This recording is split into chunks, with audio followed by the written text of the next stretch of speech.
A good Monday night, everybody. Chris McDonald with you back here for another week of McFiles Broadcasting, and we're grateful to have everybody tonight. We've got a pre-recorded interview that we're about to play for you. It's going to be about 48 minutes long, and then we're going to be back at the end of this for another 40 minutes or so with some news headlines. I encourage you to visit us at the Mac News Report, the MC News, the mcnewsreport.com. Website's still about 60% done. We're working on some weather things for the weather page. But I'll just show you a little bit of preview of it. I really am really liking this website. I really think it's going to turn out to be one of the best on the business. And, of course, this screen here is not going to give you the full effect of everything when you see it in your browser. But this is our home page. We're going to be making this look a lot better. But we encourage you right here, if you put your email in this website and subscribe, you will get any updates that we do. And there's the headlines that will be 24/7. This website will be 24/7. This is the latest headlines from the U.S. We've got the latest weather, including any severe weather warnings. This is the Severe Storms Forecast Center. And again, we're working on some of this. It's still not quite finished. But we're getting there. And then we've got an Israel page. We're really proud of this page here. These two websites are from Jerusalem. And then these are the latest headlines. Netanyahu was in the White House today. We'll talk about that a little bit tonight and some of the things President Trump had to say about the terrorists and Gaza. And we'll mention that a little bit later. And then this is the page we're working on, faith headlines. We'll have an opinion page, a justice page, some justice stories, and keeping up with the latest from the courts. And we will have a sports page to keep up with the latest in baseball, basketball, football, soccer. And then we'll have a funny page. And Chris's picture on it, in the duck outfit, probably. But we encourage you to stay tuned to us. And also, the K-Star Talk Radio, we turned 1 month old today. And we would love your feedback. If you've been listening to us, McFilesforum@gmail.com. Let us know what you think about the show and how we can improve it. Now, getting a new host for it is not on the menu. That's not an option. Because if I say, how can you improve it? I'm sure some smart aleck out there will say, I got a great suggestion. Get somebody else to do it at between 2 and 3. That's the only thing you can't say. Well, you can say it, but the only thing we can't do is get a new host. Listen, this is going to be a great interview with Alice Linahan. I want you to sit back and enjoy it.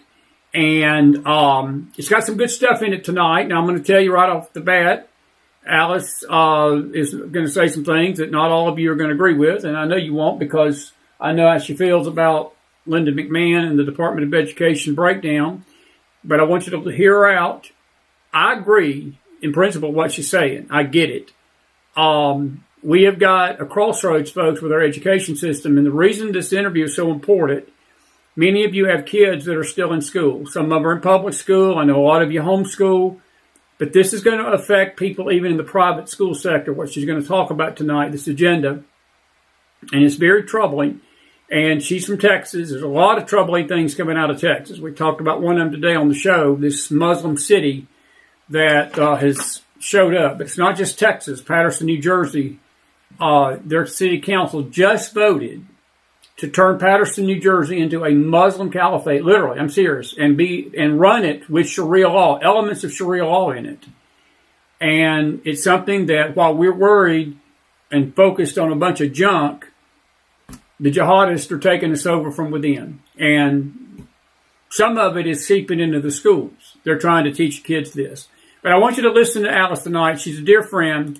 And I hope you enjoy this interview. I sure did. I'll be back to chew the fat with you at the end of this. Here's the Mac Man and the one and only Alice Linahan. It sort of rhymes. Maybe need to talk to Alice about being a co-host. Linahan and the Mac Man.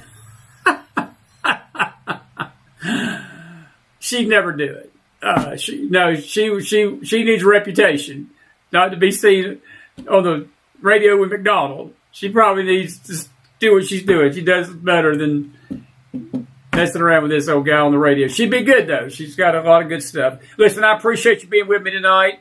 If you're glad you're with us on a Monday night, you know the drill. Put some fire in that house. We're grateful you're here. Here's Alice Linahan. We'll be back after this, folks. Be blessed tonight. So glad to see you. And a good evening, everybody. Chris McDonald with you on a very special McFiles pre-recorded broadcast. We're always grateful to have old friends with us. She's emphasis on the friend, not the old, that's for sure. This lady's been with us several times since we've started the show nearly 8 years ago. I tell you, it's hard to believe it's been that long. Alice Linahan, Women on the Wall, voicesempower.com. I tell you, she's been a great voice and a great source of information as it relates to our education system in our country. Some of these UN agendas and some of these things that people are wanting to do with our kids. I wanted to bring her on because there's been a lot of news lately about the dismantling of the Department of Education, and I want to get her take on it. And I know that I've talked with her off the camera, and I know that some of her ideas tonight may not mesh with all the Trump lovers out there, but I think it's fair what she's going to say to us tonight is going to be something we need to hear, because it's not just about Trump. This Department of Education thing goes beyond the president. It goes to our children, and Trump's going to be gone in 4 years, Alice, and, you know, we need to realize that a lot of these things that are going on, while they look good right now, they are going to have long-term effects, and you've got some concerns about that because you, as you told me, there's been things that have happened legally and with laws and legislatively that have already been put in place that is setting the groundwork for a complete takeover by these globalists of our school system eventually, and it's not going to bode well for people in public school. But let's get into that real quick. But it's good to see you today, and I'm grateful that you're with us. I know you got a lot to say. How are you, friend?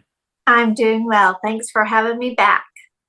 Last time we talked, we were talking about, I think Trump it was before the election, and but now he's been elected, and just within the last week or so, he passed this executive order, or signed the executive order to dismantle the Department of Education.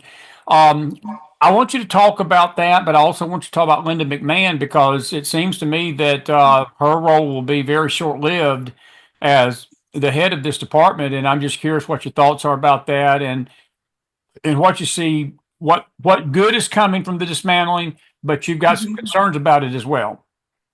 Right. I think it's very important for people to understand writing an executive order can be reversed. Right.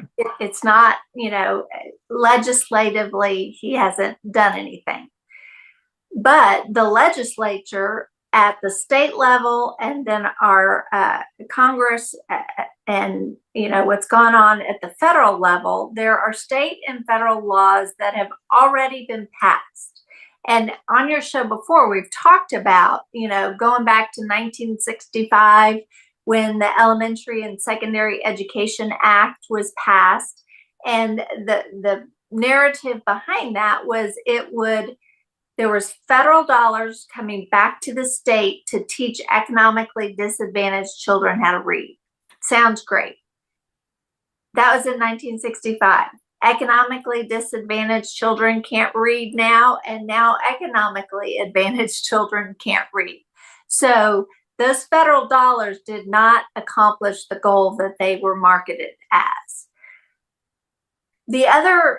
What happened next is you had, under Bush, you had No Child Left Behind passed. And what No Child Left Behind was it was a reauthorization of that 1965 law, the Elementary and Secondary Education Act.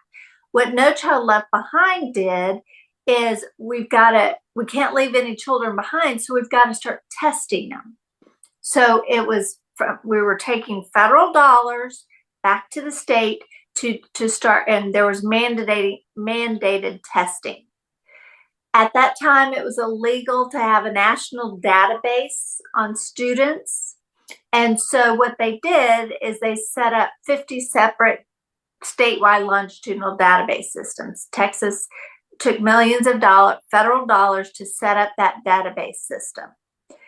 Then under Obama, he changed the FERPA law. He didn't change the law. He changed the language, the rules and regulations on the law to say that our children's private data could be collected without consent in the name of research.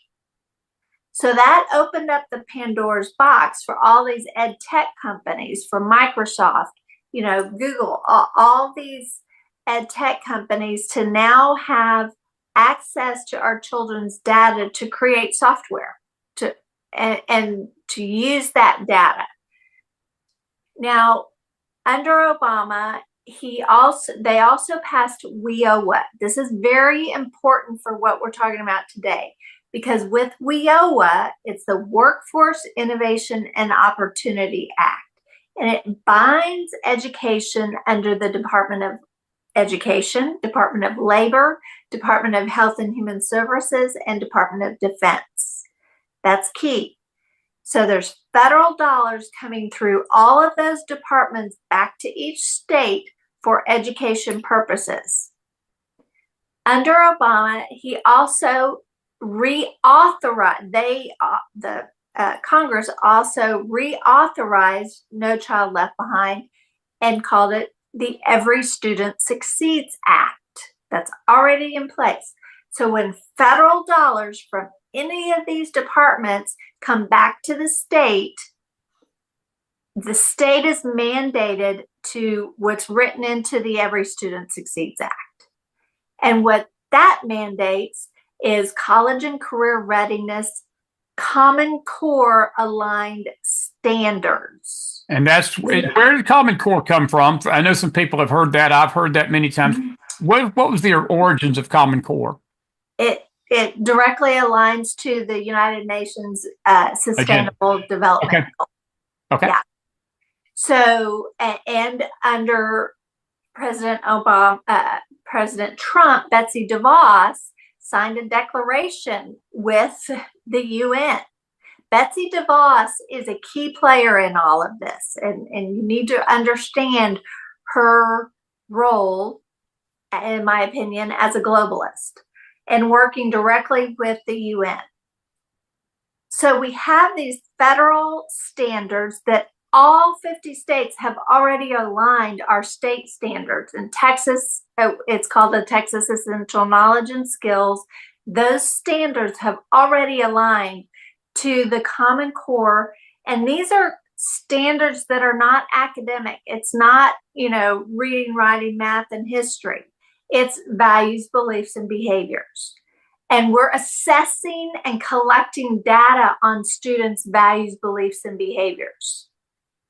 So dismantling the Department of Education, while it sounds good and everybody's going to cheer for it, it doesn't matter other than saving us billions of dollars, which is a good thing. But there's still federal dollars coming back to the state mandating that our standards are behavioral based and that they're collecting data on our children. So basically what they're doing the same thing that the Department of Education would do, but they're doing it without a Department of Education. Is that what I'm hearing? Exactly. Isn't that just like government? Isn't that just like politicians, even on the right? I mean, it really is. When you heard that he nominated Linda McMahon, she got through Congress pretty good. Of course, her husband is Vince McMahon, the head of the wrestling industry. He's since gone by the wayside of that. But, look, she's always been part of Trump's inner circle. She was part of his first role, and she was part of some of the business administration back then. And now he's put her over education. What was your first thought of that? Because I didn't know that she had a background like that, unless it was just a figurehead to put somebody out there because he knew what he was about to do. What was your thoughts on McMahon? Well, Linda McMahon is very closely tied with a woman named Brooke Rollins. Brooke Rollins, I know very well, not personally, but I know of her work because she comes from Texas and the Texas Public Policy Foundation. And we think of all of these conservative they bill themselves as conservative, Republican think tanks, Heritage Foundation. We think of these as conservative, liberal, not liberal-minded organizations, but they're a part of this whole network, if you will, trying to take over our children's values, beliefs, and behaviors. Now, it's important because Brooke Rollins was with TPPF, Texas Public Policy Foundation, back when Common Core was coming in, and we were saying, why is Texas Public Policy Foundation working hand in hand to bring the Common Core into Texas? Why are they really involved in pushing online virtual learning?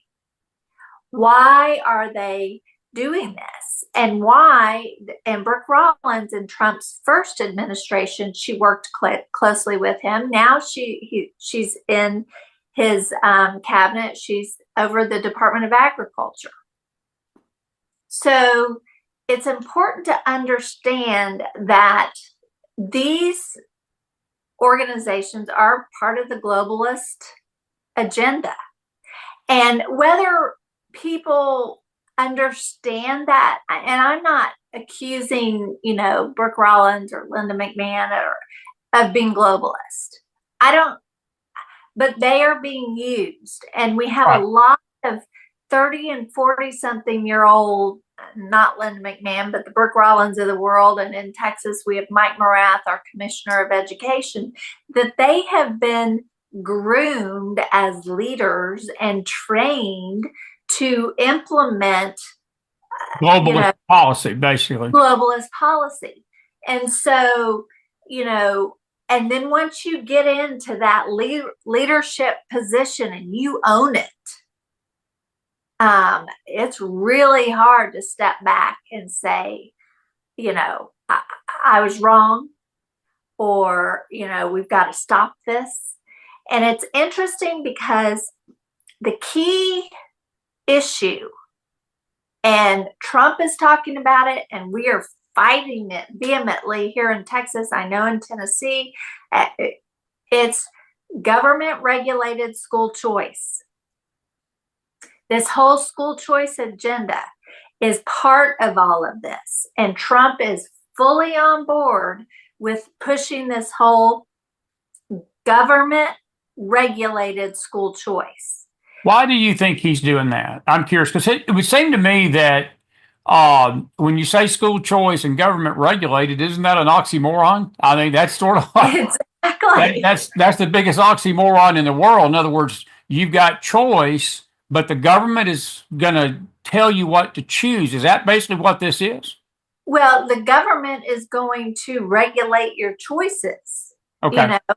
And so, for instance, in Texas, we're pushing back against this HB3. It's a bill that they're trying. And Abbott, you can't imagine the marketing and the deception that is going on with trying to. This is his whole focus here in Texas. And in this law, if you actually read the legislation, it puts all the power, it basically sets up a third lane of education. We've got our private schools, our charter schools, our traditional public schools, and then this third lane of public dollars going to private schools. These are public-private partnerships. So when the public dollars goes through the Texas comptroller, the comptroller has to approve the vendors that homeschool uses or that private school uses. So they're controlling the curriculum. They're controlling that when you take that dollar, that state dollar that has ties to the federal dollar, and you're a homeschool family, you've just been sucked into the system. And what we know is that the federal and state laws have already set up this longitudinal database, and your child will now be in that system. Alice, what, in your opinion, where is ultimately what is their end game? Is it total control over the curriculum? Is it more the curriculum or the students? Because see, this It's is what I see. This is what I see. Let me not interrupt you, yeah. but what I see from the outside looking into this, and I'm a sub teacher. I've been a substitute teacher here for a few years in Knox County. I hadn't done it the last Mhm. few years because the shows just kept me so busy. But one thing I noticed is that more and more the morale of the teachers is I've never seen it as low Yeah. as I've ever seen it. Yeah. It's almost like AI, what it's doing to our Yeah. society, that they're phasing Yeah. out the teachers, they're phasing Yeah. out the human touch. I Yes. think I think the COVID thing was a trial run because they Yeah. literally had our kids in front of a computer screen. And if you Yes. remember the instructors that were on the other side of that camera, there was a brouhaha with many parents because the teachers would not want the parents. It was really some of the way that we found out what these crazy loons were teaching our kids because mom Mhm. and daddy would walk by the screen and say, "Holy crap, is this what you're learning at school?" And they would have never Mhm. done that because most, and I mean, I'm just being honest, most parents don't take ownership of their kids' Mhm. education. I mean, Yeah. if they got school age kids, but I'm just curious, what is their end game? Is it the students controlling them, or this curriculum, or both, or a combination of other things? Well, different people have different agendas. So when you shift the focus in the classroom away from academics, reading, writing, And math, that's what they've done.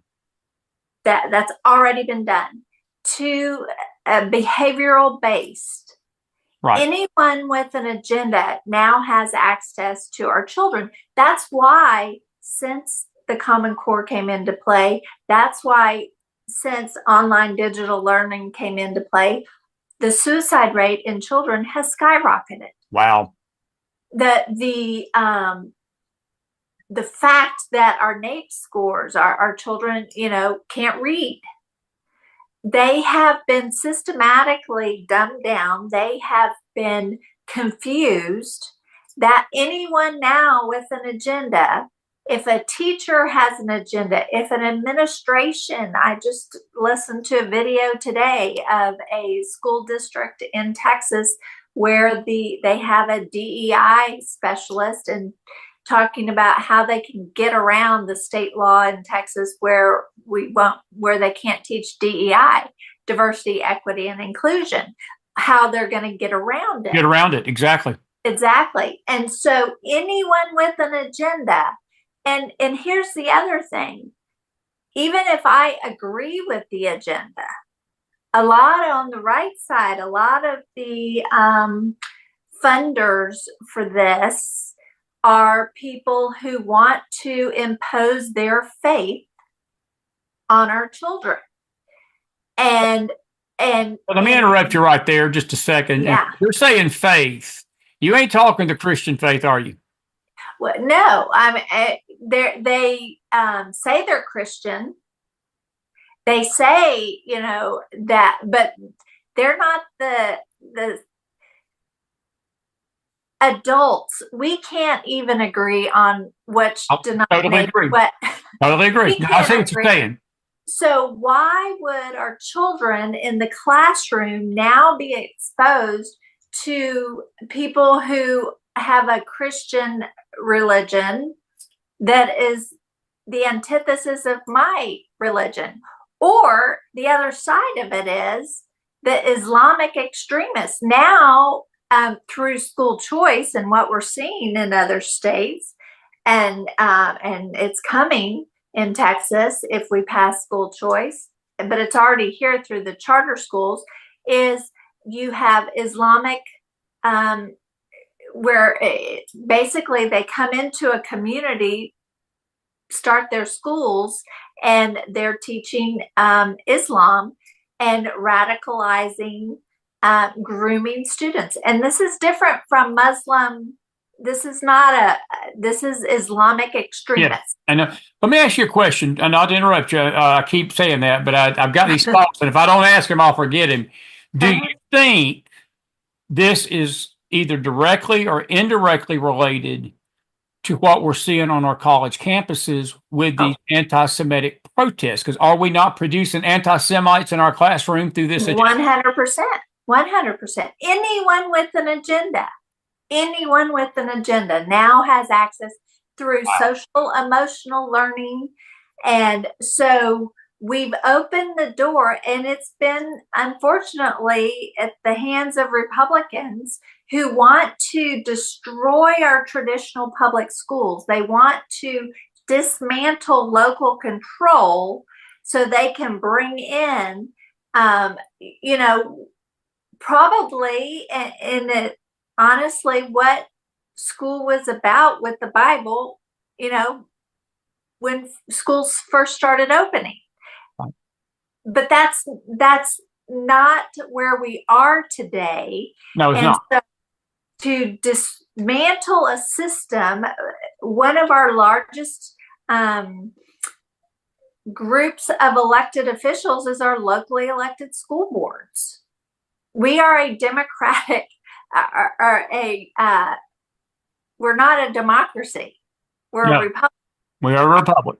We're a republic. And so instead of, creating true competition by funding great private Christian schools, and the church and the community route funds helps to fund that private school, kind of what Hillsdale was originally. And then you have children who have access to that solid Christian Bible-based education. That I am not against private schools. I'm telling people, pull your kids out and homeschool right now, because what they're doing is they're setting up our schools to fail intentionally so they can come in with the solution. And let me tell you, Trump says he wants to start this American university. That is so scary. That is so scary. Those are federal dollars that will start this university, which, on its face, that sounds great, a free college, and I can go to college and get a job. That sounds great. What happens when Trump leaves office? That's a great point. Well, see, and that's the scary part about all of this. Right. Congress doesn't codify a lot of these things into law. Then the very structure that is left, that can turn into a hate America university. Exactly. That can turn into America's evil, and if you salute the flag, your head's cut off. I mean, I'm telling you, I know that's extreme, but Alice, I think, and I see that. I'm glad you brought up the homeschool. I want to ask you this. I've got some dear friends here in Tennessee that live near me. They're dear friends, and they almost went to jail during the Biden and the Obama years because they, when I say jail, they were from Germany, and those two administrations were going to extradite them back to Germany because it's illegal to homeschool your kids there. Do you believe, let's think post-Trump, look, I believe we got a 4-year reprieve, and I think the parents better enjoy this while they can. And I'm with you 1,000,000%. I thank God for my son because he's homeschooling our grandkids, and him and Alyssa are doing a great job with that. I would no more put a kid in the public school system today. If it was the last avenue on earth, I think I'd probably flee to another country before I would put children in this public school because they become indoctrination centers.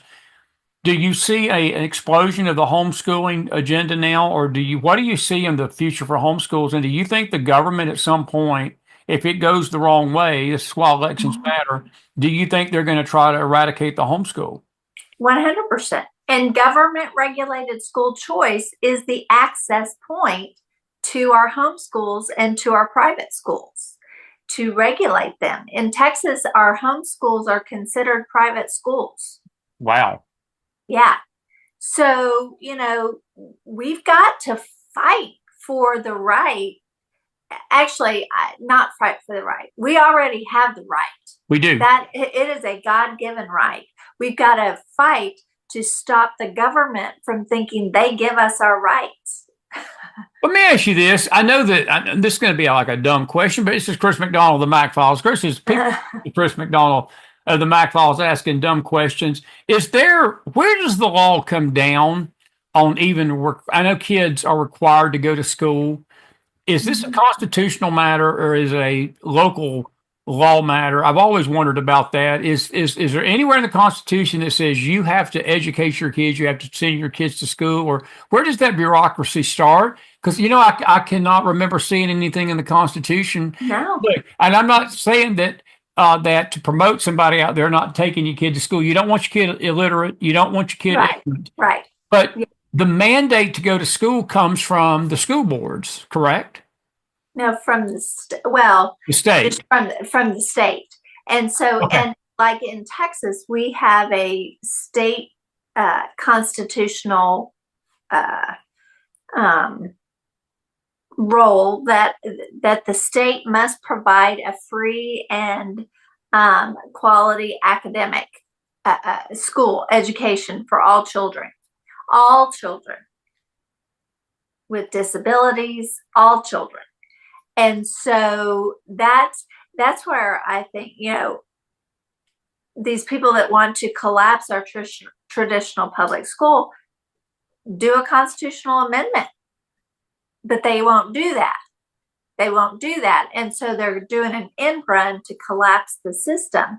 The problem with that is you have millions of children that are the collateral damage. Yes, you do. Yes, you do. And, I'm fighting for our homeschools. I'm fighting for our private schools, just for people to see the bigger picture. I'm also fighting for our public schools, our traditional public schools with locally elected school boards who can hold the line if they would educate themselves on their role. But we need to be fighting for those kids who are stuck in public schools, who are, in these indoctrination camps, like you say. They're there, but there's a lot of, traditional public school teachers. There's a lot of communities, in our small and rural communities where your traditional public school, one, is your largest employer. You want to tank the economy? You're going to have ghost towns all over the place where you destroy the economy in these rural communities. And those rural communities, that the hub of the community is the church and the public school.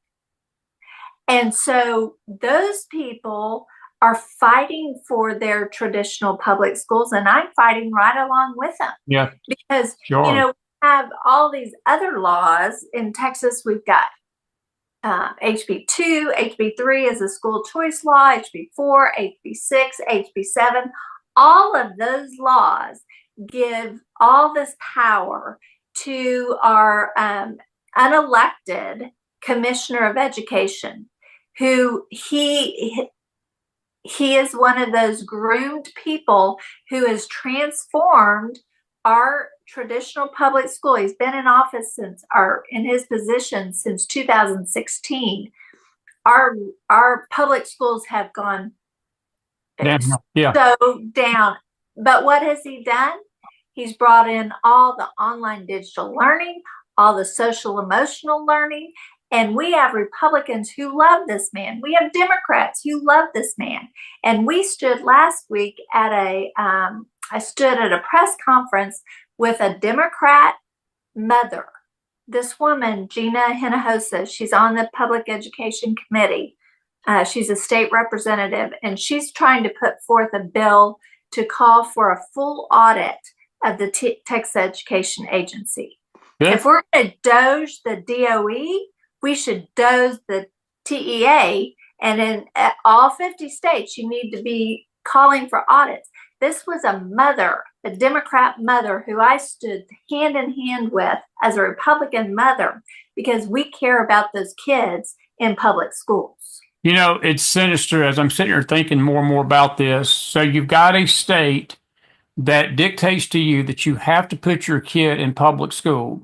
And then they turn the public school into a hellhole and indoctrinate our kids and put stuff in front of these kids. It's not about reading, writing, arithmetic, and indoctrinating them.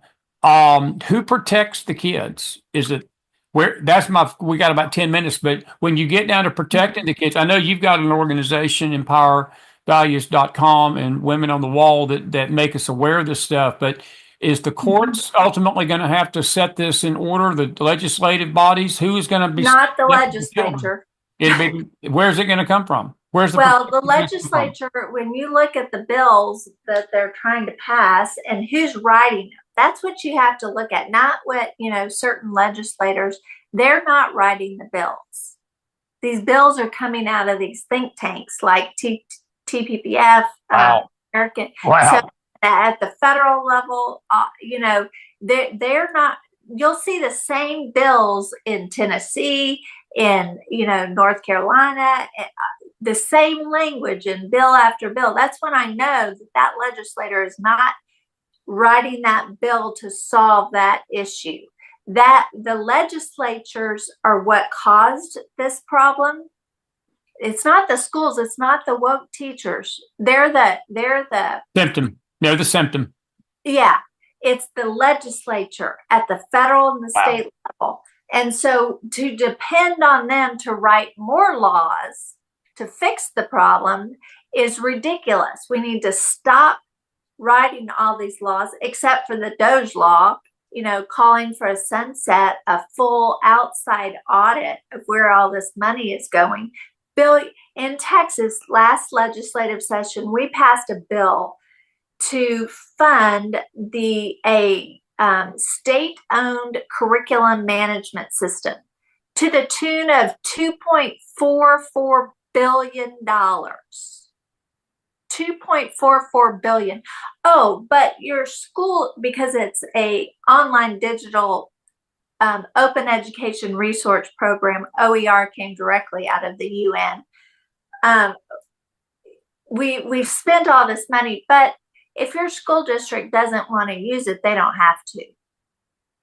But your taxes just paid $2.44 billion for it. And so if your school district does take it, then it's free. Nothing's free. And if you look at that if you look at the pilot of that curriculum, it was Amplify.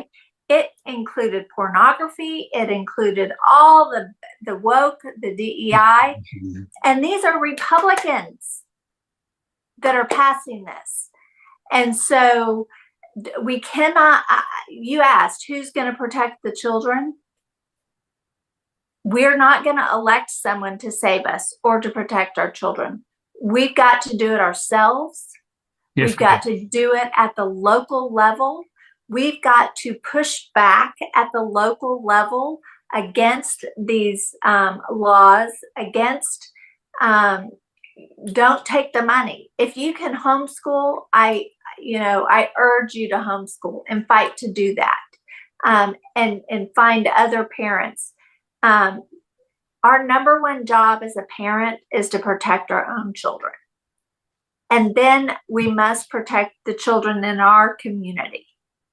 Yes. And it's got to be at the local level. And we have to keep having shows like this. We have to keep, sounding the alarm, planting the seeds. And, I pray, in Texas, Abbott just thought he would breeze through this, get this school choice passed. And we are pushing it back. And he is not able to just hold a press conference and say how great this is and people believe him. Yeah, and we got about 5 minutes, and I'll ask you one other question. You sort of hit on something right there that I see happening myself. It's like that when you talk about education, it's probably one of the easiest things to get people to think by dismantling the evil bureaucracy over you that is great. And these narratives can be so deceiving. It's probably the only department that applies to, because when you start talking about the education of your kids, it's a sensitive matter. and people don't want there to be a bureaucracy over the children. And it touches home with a lot of people. And if Greg Abbott, and I have respect for you, Governor, I don't agree with everything he's done. I know that there's a lot of mixed bags. I'm not saying I love Greg Abbott, but I'm just saying there's worse governors in the country. There's better governors, but there's worse too. But I will say that it is something that I've seen not just him, but other governors do. And I remember Jeb Bush. It's like a vivid memory in Florida when this Common Core and this No Child Left Behind with Bush Jr., his brother. I mean, they were pushing it as cotton candy. And I see the same thing in this dismantling of the Department of Education. Look, I agree with the savings and the waste and getting rid of the fraud. Right. But and what I wanted to ask you, there was a survey that was done that we had, I think it was 21% of kids in the second or fourth grade could not do basic math skills or reading skills. So that means nearly 80% of the kids in the fourth grade can't read. That figure was about 60% by eighth grade. Wasn't a lot of big difference. And when you see figures of them not teaching reading and writing, is that sort of is that a red herring when those polls come out like that to get, it's almost like baiting them up to do exactly to walk into this trap that you say they're walking into right now? It is. It is. But I do think our children are being dumbed down. I do think that. Oh, I do too. Yeah. We had Dr. Jim Milgram on the Women on the Wall conference call. This was several years ago, and he was appointed to validate the Common Core math standards, and he refused. And he said that children in this type of math for more than 4 years will likely never recover. And it's interesting because you don't really have to know math if you've got AI. You don't really have to know how to read or write, or how to write. You don't have to know how to read, but you don't have to know how to write, really, because ChatGPT, all these AI, spell check. That's great point. You don't have to. But the problem is, whoever controls the algorithm controls the outcome. So if you don't have a foundation of knowing when you get that spit it out to you, you can read it and say, that's not right.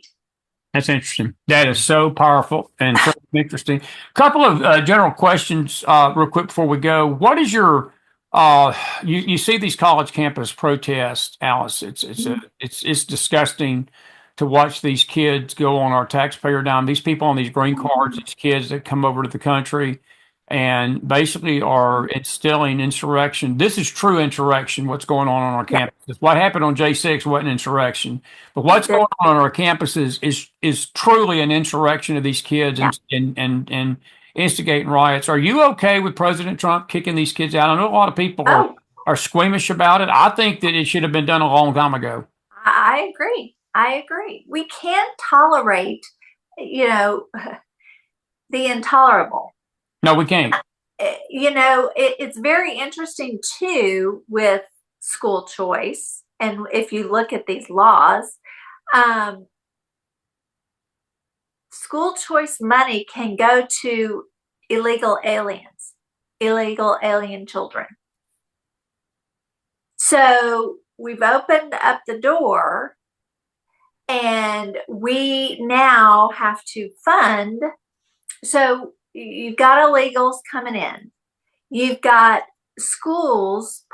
private schools popping up with an agenda. They're not all Christian private schools. You've got LGBTQ private schools. You've got Islamic private schools.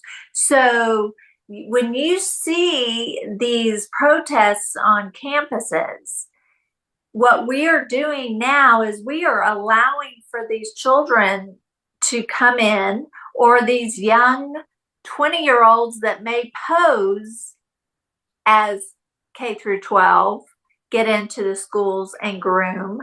We're also bringing teachers in because we've got a teacher shortage on HB1 visas to come in and teach at these private schools. We're just opening up Pandora's box. So it's not by happenstance that this is happening on our college campuses.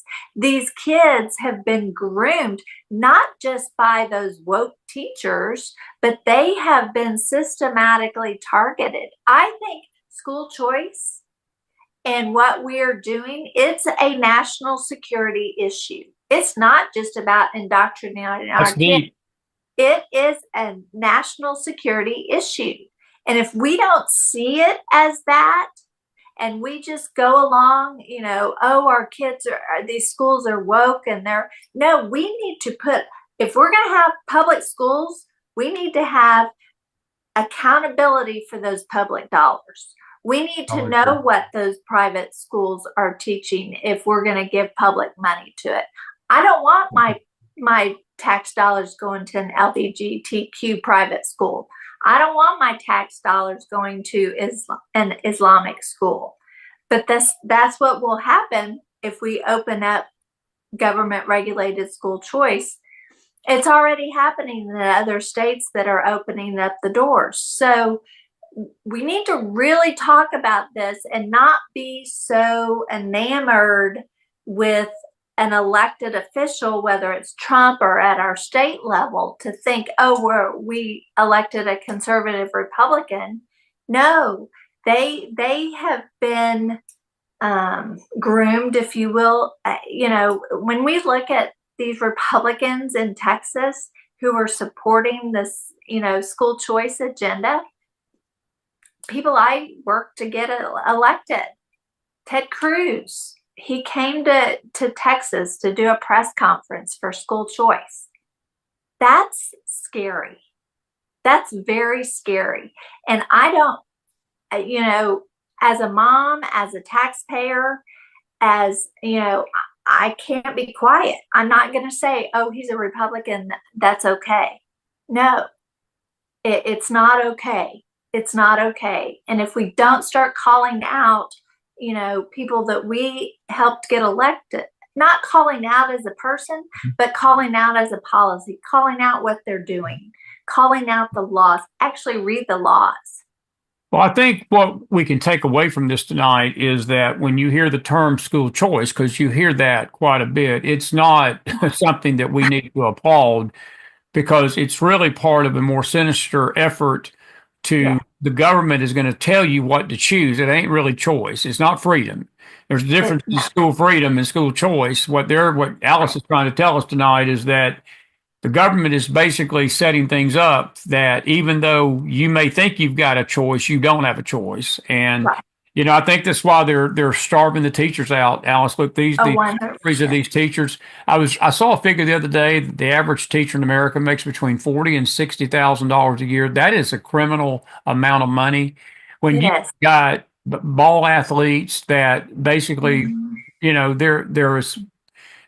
I mean, to carry a football across the goal line, you got $1 million minimum salary for somebody like that. We can't even give our teachers $100,000 a year who have got the most precious of treasure under their care. And if you get down to it, our kids that go to public school, at least, they see their teachers more than they see us parents. Exactly. I mean, they're within parents and teachers about 10 hours a day from the morning they get there in the morning to the time they get off that bus. The parents have them about 4 hours at night before they go to bed. They get up the next morning. They go right back to that school for 5 days a week, and the parents have them on the weekends. Them teachers have a lot of say over what direction your child believes in. I think that's why we're seeing this truancy in the upper ages, and we're seeing this rebellion in the colleges because they've been planted. Those seeds have been planted. One of the this is a 30-second answer. If it was me, I think that I don't know, and maybe this will be a good discussion next time we have you on.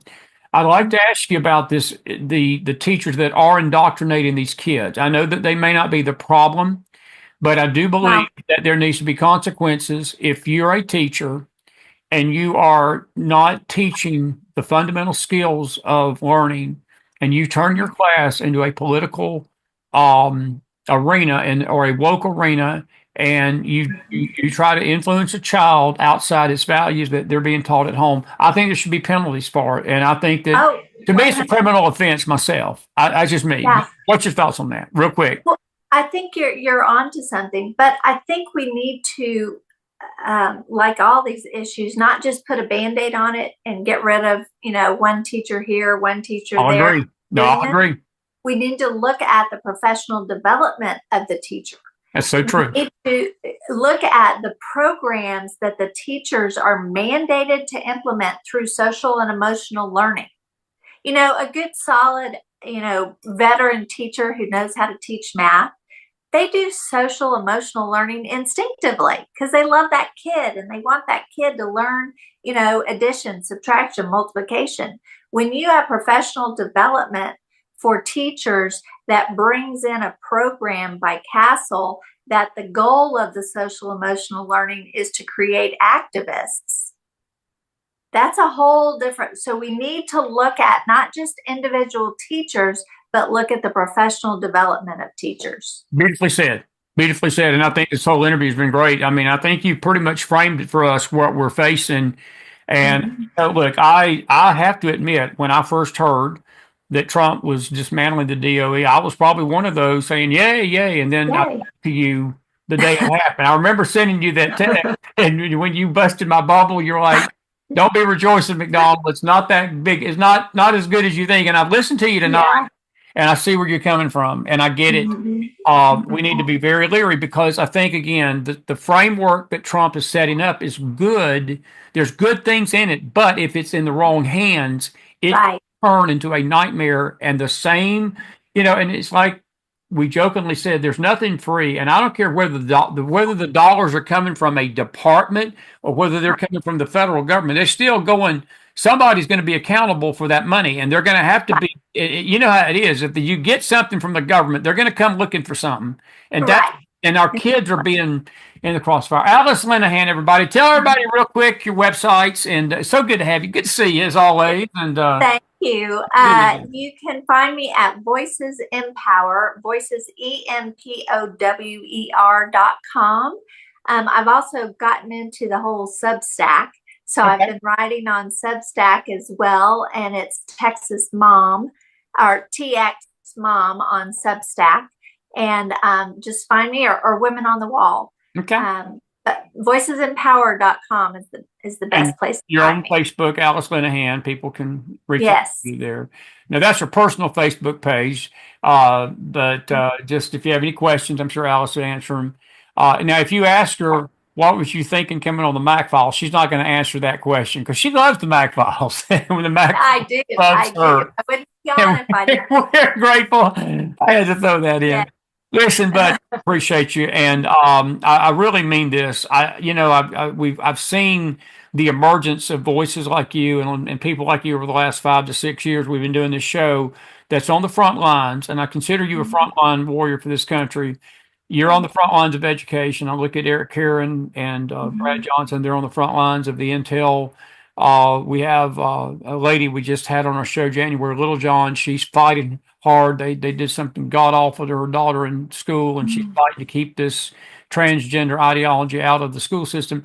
You all are warriors, and we probably don't tell you enough out here in the John Q. public with thanks for what you're doing for our kids, and I appreciate it. I mean that. I'm not just. Thank you. That. I mean, look, my kids are grown and gone. I've got grandyoungins now, family. But I think that their future is not going to be a good one if they ever have to be thrust back into this public system. I'd be scared to death for my grandyoungins.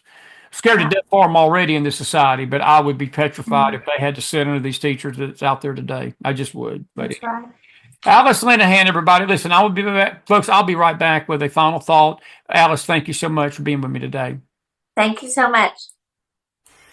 What a great lady right there, Alice Linahan. We are grateful that she could be with us tonight. We're grateful you can be. We're not quite done yet. I'm going to take this. Hang on just a second. Let me get this interview off so we can get back on here because we'll use this as our screen in a minute to do our stage. All righty. you heard the interview, and I'm seeing a few questions out there already. Cedric, you says, what's the solution? Cedric, the solution is parents, number one, staying vigilant about their kids and the school system. I think Alice pretty much laid out the argument tonight. Government's not going to come. Government's the problem. And even these private schools, you may think your kid is not being influenced by the government in these private schools, and that's a mistaken thought, because they are very much being controlled by the government. These textbooks and these curriculums that the private schools even are required to teach is because of money, and they get just as much money from the feds as the public schools do in many ways, and the strings are somewhat different, but when you get down to it, as the old proverb goes, ain't nothing free. The solution, Cedric, ultimately, personally, is probably to homeschool, but not everybody can do that. So I don't know if there is a solution, but I think what she's trying to say tonight, while she is a big fan of the dismantling of the Department of Education because of the savings, don't think that this has solved the issue of the school systems, because all it's done is basically the government telling the states what to do without having a Department of Education up there to say it's coming from the Department of Education, still being told what to do. I know we rejoice in that right now because President Trump's in office, and, I would say that I don't know, it was hard to read what Alice was thinking about. I think her opinion is mixed at the best about Linda McMahon. My opinion is mixed at best about Linda McMahon. But just remember, Trump is only here for 4 years. And whatever is being done right now by executive order and by executive fiat, unless it's codified into law, it can be erased in 2 seconds in 4 years from now. And if the mechanism is right and you get the people in there that are evil as what's on that other side, and they're showing us their evil side, all of this will be turned against the parents. And folks, I'm going to tell you this. I don't know if you've been watching what's going on in the UK right now, but George Orwell, he's not just turning over in his grave. He's drinking. He's drinking in his grave. What he predicted in that book, 1984, was coming. And, that book was actually set in England. It was set in a dystopia society, Eurasia and Europia, and it was just a weird book. There was a movie out about it. It came out in 1984. The late John Hurt starred in it, Richard Burton. It was Richard Burton's last movie before he died. It was dark. It's a dark movie. But it portrayed the book, and they controlled everything. And the UK right now, tonight, folks, is headed for a society that the government is arresting people. They're arresting moms for a Facebook post. We saw a video today. I saw a video today. A lady was walking down the street very modestly, was not dressed provocatively. And there was another lady with a jihab on, a hijab, or what do you call it, the Muslim garb for women. And the woman with the Muslim garb was complaining to the cops that the woman in the dress was breaking laws, modesty laws in Britain. And I'm telling you, we are this close in this country. And we get the wrong leadership in power, folks, it's going to be like a cascade. Dory understands that term. She's had visions with that word in it. But the cascade is going to be a boulder and a waterfall into hell. And we got a few stories I want to share with you. We're going to do this a lot more in detail. We talked a little bit about it today on the K-Star Talk Radio program. And I don't know if you heard about it. We played the video Friday night of Greg Abbott talking to Laura Ingraham about this Muslim city that has been erected in Plano, Texas. And they have basically thumbed their nose at the Texas laws of rezoning. And then we find out a few weeks ago, there's a city in New Jersey, Paterson, New Jersey, that has basically turned full-blown Muslim. The whole city council is pushing for laws that they want Paterson, New Jersey, to adhere to Sharia law. Now, Sharia law in Texas is illegal. And when Abbott found out about this, which I guess the question beggars is, how in the world do you not find out about this till after the fact? And that's another discussion for another time, and I don't want to go there. But he's vowing to take this city down. But we're going to talk about that in a minute. But Cedric, to your question, that's what can be done. And we don't fix it, Cedric. We don't fix it. I don't think it's fixable. I know you're asking a question, how do we fix it? Parents have got to fix it. Parents have got to be vigilant. I mean, to fix the system, you just about have to fire every teacher out there right now and start over. And it's just hard to do. I'm not sure you can. You're asking a absolute impossible question. There is no fixing it. I mean, short of firing the teachers, you still got the bureaucracy. Even if you fired every teacher in America, and Alice has pointed this out in a previous interview, and I was one of these that blamed the teachers for a lot of this, because a lot of these teachers teach a bunch of junk to our kids. They're only puppets. That's not the problem. It's up top. It's up top. And it goes back to these elite globalists that are wanting to control the minds of the future. That was the 1984 theory by George Orwell, that they were going after the kids. And if you look at every dictatorship, you look at every fascist country, you look at every communist country, you look at every country that has ever shredded freedom of their citizens and turned their countries into fascist hellholes, they start with the indoctrination of the kids. And they get the kids on their side, and the kids turn on their parents. And before you know it, that's what happened in Nazi Germany. The kids were ratting out their parents. If they thought the parents were loving the Jews or doing anything to help Jewish people, the kids would go to the government, tell on their parents, and the Nazis would come and get them, and you'd never see the parents no more. And the Hitler Youth is what they called them. And they were indoctrinated in this anti-Semitism. It's no different than what's going on in our school system right now. You heard her. And folks, I'm going to tell you, this Islamic threat, while we have been concerned, and I don't mean to meddle and pick on stuff tonight, but I might as well say it. This is why Chris gets a little animated sometimes, and it may seem like I'm being angry and I'm being mad, and I'm not, and people always say, well, you're just so angry. Let me tell you this, neighbor. You're blanking right, I'm angry. Because we've got a threat within our nation right now that is seeking the overthrow of the American government. And we've got people straining at gnats to swallow camels and worried about stuff that don't matter to a hill of freaking beans. And the real threat that's there, they don't even care. I mean, people don't care about this stuff.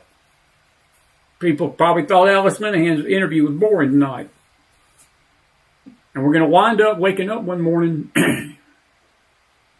and there's going to be somebody at our door taking our kids from us and saying the state owns your kids and the government owns your kids. You don't have a right to tell your kids anymore about God. We're going to tell them about God. We're going to tell them about the faith. It's like she said about the faith question. And look, I'm all for Christian teachers. I'm all for putting your kids in an environment where Jesus is being taught. I'm grateful. I got some dear friends in Atlanta, Georgia, run a Christian school, and they do their best to teach the children about Jesus. But again, what happens if you put a child in a system and that faith that is being taught to that child is not godly faith, but it's mandated by the government that the school teaches them that and not the parents? And folks, we're close. It's what Islam is about. Islam is Sharia law. They teach that Allah is God. What happens if the teacher tells your kid that Allah is God? The kid comes home to you and says, Mom, I don't believe in the God of heaven no more. Allah is God. My teacher told me that. And then you tell the kid, well, that's wrong. And then the kid goes back, tells the teacher, my mom and dad says you're wrong. We're basically getting close to a society where they're going to come knock on your door and tell you that the school system's here to get your kid. Now, I know that people don't think that's going to happen, and they don't think that that's ever going to never, ever happen in this wonderful free country of America. Folks, with the right leadership, and I don't mean that right in the sense of being a good right. I'm talking about with the wrong leadership and power, that becomes a reality soon. It was becoming a reality in this nation. There's already nations around the world right now. My dear friends that live in Tennessee, close to me in Morristown, they fled this country because they were under arrest. There was a warrant for their arrest simply for teaching their kids about Jesus, taking their kids out of an ungodly system. And Germany, because they don't allow homeschool, told them, you ain't got a right to do that. So they said, I tell you what, we don't worry about it. We'll flee to America. And the German government came this close to getting them back under Obama. Trump put a stop to it when he came in 2016. Trump gets beat in 2020. The Biden administration and Merrick Garland takes up the case again. And before this past election, they came this close from being extradited, a whole bunch of them, back to Germany. And Trump again, right before the election, the German government backed off because of pressure from the U.S., thanks to President Trump. This is reality. So, Cedric, your question, how do we fix it? We don't.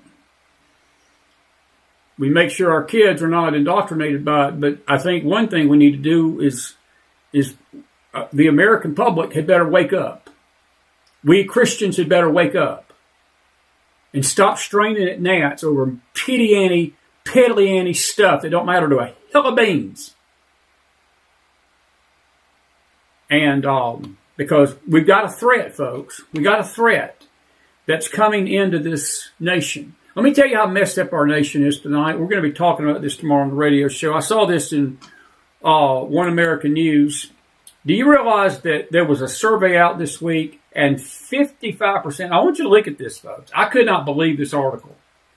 I had to take a double take when I looked at this article, and I said, this cannot be. But I want you to look at the 55% of self-identified leftists believe tonight that a Trump assassination would be somewhat justified. Somewhat justified. This was out today. A recent survey revealed that a majority of self-identified leftists believe that the assassination or any assassination of President Donald Trump, if such an event would ever occur, given several prior attempts on his life, would be somewhat justified. This survey came from the Network Contagion Research Institute that found that 55% of self-identified left-of-center respondents believed that if Trump was ever murdered, it would be justified, suggesting that left-wing Americans hated Trump, or the hatred they have for him has no bounds. I want you to listen to this. 48% of the left-of-center respondents believe killing Musk would similarly be justified, presumably due to his role as a special government employee in the Department of Government Efficiency, DOGE, under the Trump administration, working to eliminate waste, fraud, and overspreading in the federal government.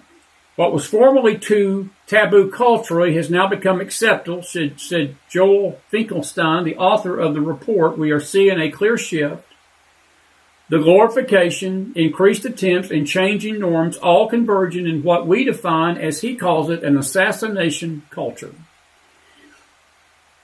The study also referenced data stemming from the assassination of United Healthcare CEO Brian Thompson. And let me tell you this, folks, there were people on the right celebrating the cold-blooded murder of the CEO of Brian Thompson.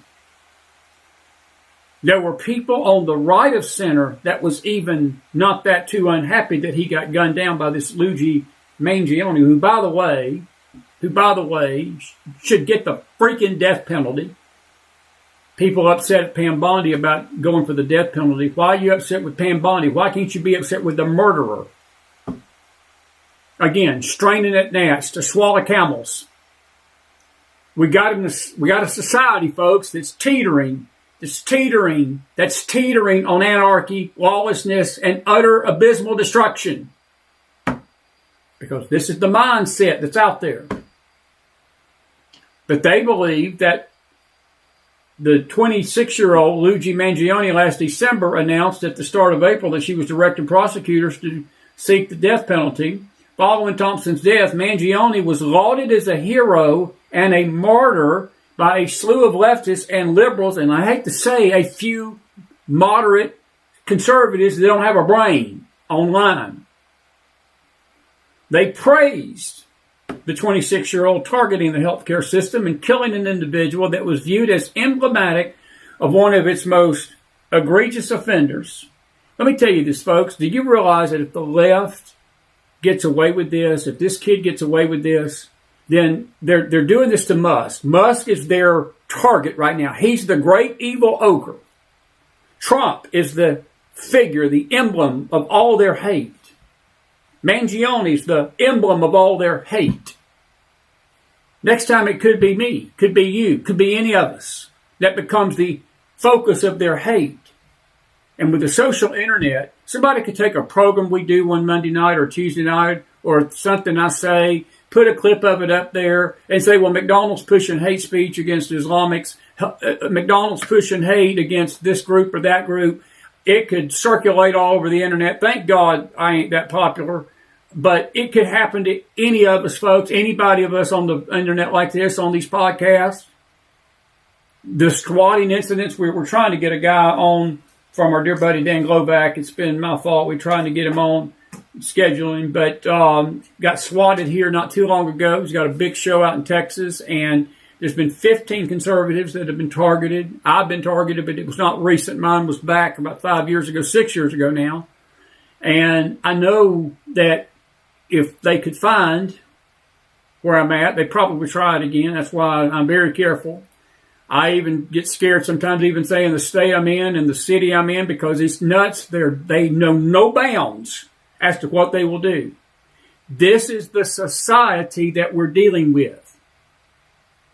This is the society that we're dealing with. It would make me feel a lot better if the Christian community and at least the believers out there had a little bit of sense in their brains and have a little bit of sober-mindedness to them. But you can't even get the Christian church to be soberly minded right now. And you can't get Americans. Folks, Trump even today, he put out there, he said, stop being panicans.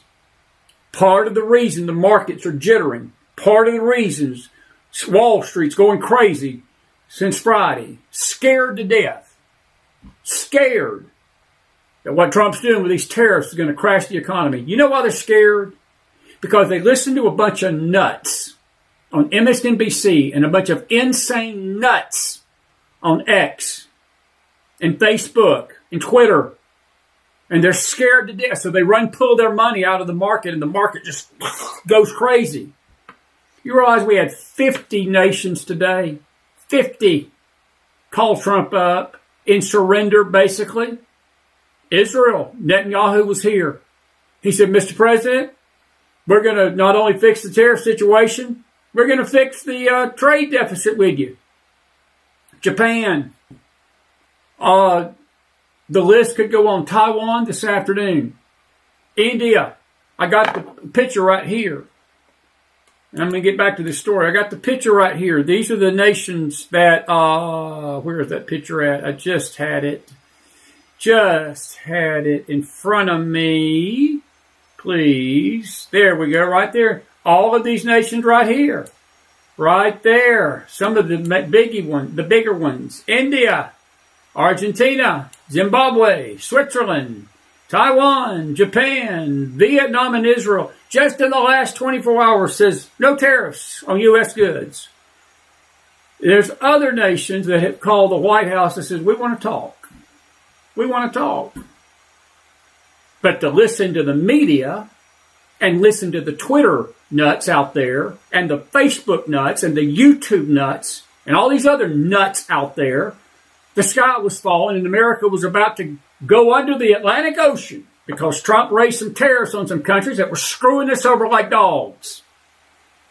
Canadians, Chinese out there threatening America. Well, I'll tell you what Trump did today. He told China, he said, go ahead and do what you got to do. He said, if you do what you do, I'm going to put 104% tariff on your goods. And he said, I will crush you. And Zeke better understand this. He ain't dealing with Sleepy Joe, criminal Joe Biden. He ain't dealing with weak gay Obama. And I mean that with everything in me. He ain't dealing with the Democrat demon party. No, he's dealing with Trump. And these folks, and some of them were friends of the United States, but some of them were just moderate nations. They said, let's talk. They've removed their terrorists from off our goods. And if they can do it, other nations can do it. And Canada don't want to play fair, then I tell you what, as far as I'm concerned, then Canada can take the bull and get the horns. China can take the bull and get the horns. Mexico can take the bull and get the horns. It's about fairness. It's about equity. And it's about doing the right thing. But you got a society tonight, folks, that they think that it's justifiable to kill President Trump. You got 48% that believes it's all right to kill Elon Musk, who's all he's trying to do is just claim the battlefield and get the waste out of government. You got some Christians out there that are saying Elon Musk is the Antichrist. 666. He's the devil.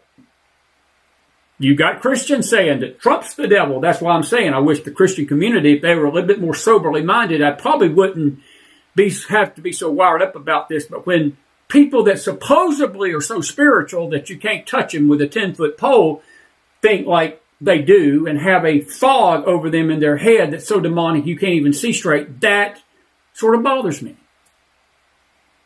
on this Monday night. Let me finish reading this. It's 10 o'clock. We got to get out of here. I'm going to pick this up tomorrow night. We got so much video to play. I'm going to play some of it tonight. Some of it will have to just wait till tomorrow. Finkelstein stated it's not just Luigi anymore. We're seeing an expansion. Trump, Musk, and others are now being openly discussed as legitimate targets, often cloaked in meme culture and gamified online dialogue. This is the country we're living in tonight, folks. Trump represents the perfect target for assassination culture, according to the report. He's powerful, he's rich, he's provocative. That puts him on the highest shelf for those who glorify political violence. Additionally, the report discusses the new social media platform Blue Sky, which was introduced as an alternative social media platform for lefties who do not want to support Musk by logging on to his platform X. Blue Sky was modeled as a safe alternative to Twitter for the left, but what it's become is an extremist platform. It functions today much like 4chan or Gab once did for far-right ideologies. These platforms now lead indicators of violent real-world trends. The report went on to reveal that Blue Sky saw an extreme spike in engagement on posts referencing Trump, Musk, and Mangione, with over 2 million engagements and over 200,000 posts in just a few months. There are currently over 33 million Blue Sky owners. And by the way, Alexandria Ocasio-Cortez, the bartender, is the most followed person on the platform. When people feel like they have no say, no future, no leadership offering vision, they become susceptible to radical ideation. And and that's when the memes turn into permission structures for real violence. For real violence. And the final quote, and I'll wrap it up, he says, but we know what a threat is, and what's happening online on platforms like Blue Sky represents a significant threat to American democratic values. If leaders on the left explicitly condemn these trends and reassert moral norms, they can dismantle this culture quickly. Good luck. I don't think they're going to do it. It's about reminding people there it's a future worth striving for that doesn't involve glorifying political violence. Well, you could have fooled me, because that's exactly what they're doing. That's exactly what they're doing. Let me play you something tonight. Let me tell you the enemy that is within our borders. These are Muslims in Texas that are bragging and mocking the United States. This is going to be a language warning. I don't know. I I think we got the language out of this, but if I didn't, I'll just ask for forgiveness instead of permission. But this is the hands-on protest this weekend, and there's a girl that's got a T-shirt on. She was basically planting herself in these protests, making them think that she was for them, so they would actually open up and tell her what they really was thinking. And this is the deranged people that was marching across the country in all 50 states of the Union this weekend, basically threatening the lives of Musk, Trump, and everybody that's just trying to get the waste out of government. Folks, liberalism is a mental disorder. I'm telling you, we're in a messed up country. We are in a messed up language warning, just in case. I think I remember listening to this afternoon because I was going to play it on the radio, and I think for some reason I didn't. But please, if there's any expletives, just close your ears and whatever. But this is just this weekend, 2 days ago across the country. Look at this dude. To the criminal charge of rape. He is credibly alleged of having raped a 14-year-old girl. Is that what you want for your president? Absolutely not. Right? Yeah, which one are you guys talking about? I'm sorry, I interrupted you. You're good, my friend. You're good. I was talking about our alleged president, our fascist, Nazified, idiot, moronic. The Manco Menace? Break our NATO alliance, turn our allies against us, steal our money, throw 71 million people off Medicaid that people depend on. 71 million people. Is this what you want? Do you want money taken from your grandma? Do you want to not support battered women and abused children? Is that what you believe? Stand up and say it, fascists. Stand up and say it. I'm standing up and saying what I believe. You stand up and say what you believe, and not platitudes, and not idolatry. Let's hear ideas. You have no ideas. All you have is hate, racism, stupidity, and greed.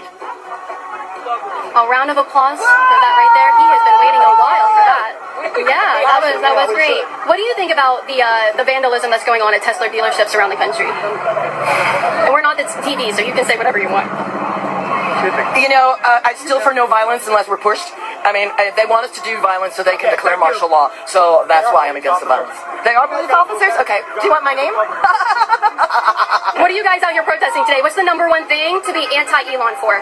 Stop the oligarchy. We want Americans. He's not elected, and he has no business doing what he's doing. We don't want the billionaires taking over our country. Are you trying it? Oh, let me get you on Facebook. Hold on.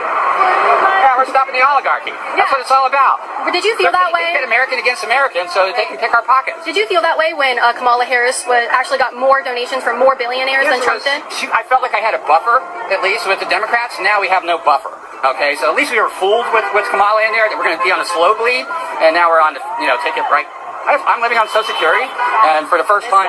This girl is interviewing people who know... My name's Jenna. Also, Jenna, I'd like to mention that Social Security is not an entitlement. It's something that put in 8% of every one of my paychecks. My employer put in 8%.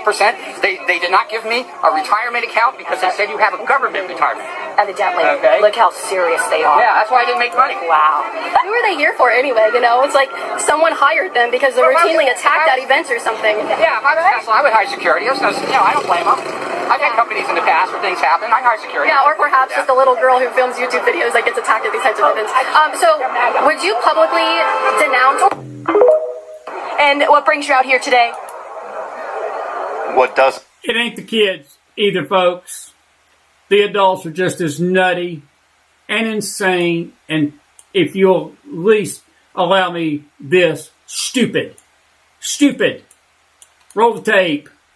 And what brings you out here today? What doesn't?